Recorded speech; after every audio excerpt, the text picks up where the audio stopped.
Hi everyone and welcome back to my channel. Today is going to be a tutorial from one of the pieces from my Christmas Piano Book 2. So this is the Christmas Piano Book 2 and it is a follow-on from the Christmas Piano Book 1 that I released a couple of years just previous to this, and it is available to download from my bookshop, which there'll be a link coming up here, or I'll put a link in the description directly underneath this video. This book contains 10 easy traditional Christmas pieces that have all been arranged for the beginner pianist. The link to purchase this securely from my online shop will be directly underneath this video, along with some other information about the book and also the link to purchase Piano Book 1 if you don't already own that. So this is a download only book. There is nothing physical to send out or ship out. This is just simply something that I have just printed off on my printer at home and then I've just bound it together. So once you've got it, you can either use it on your tablet or your computer, your laptop, whatever you've got, or you can take it to a local printers and print it out. So without any further ado, let's get on with the tutorial.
Okay, now this, you might think this is a slight strange one and not necessarily a Christmas piece, but I just wanted something slightly different to put in, and this is from the film Bad Santa with Billy Bob Thornton. This is one of the classical pieces, so it's originally from Tchaikovsky, and this kind of tune that I've put in here that I've arranged is a very small part of the Sleeping Beauty Waltz. So this tune kind of comes back in and out, but it doesn't actually last very long before it kind of goes off into something else.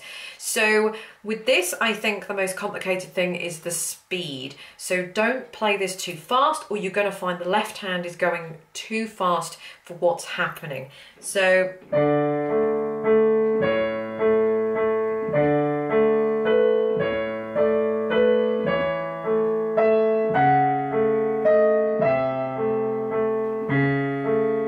it all fits quite nicely under the fingers, but I think what you've just got to watch is in the right hand. So on the second line, when you've got A, G sharp, G natural, F sharp, don't forget that from the key signature. So you just had a D sharp then. In the left hand, in that third line, you've got a few accidentals going on as well.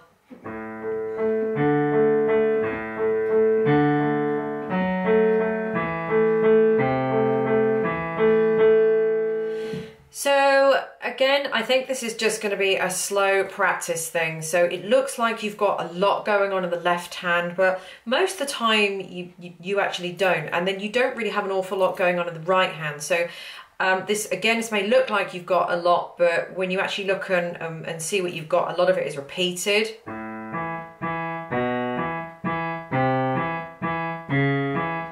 So for example, at 9, 10, 11, bar 9, 10, 11, or measure 9, 10, 11, you've got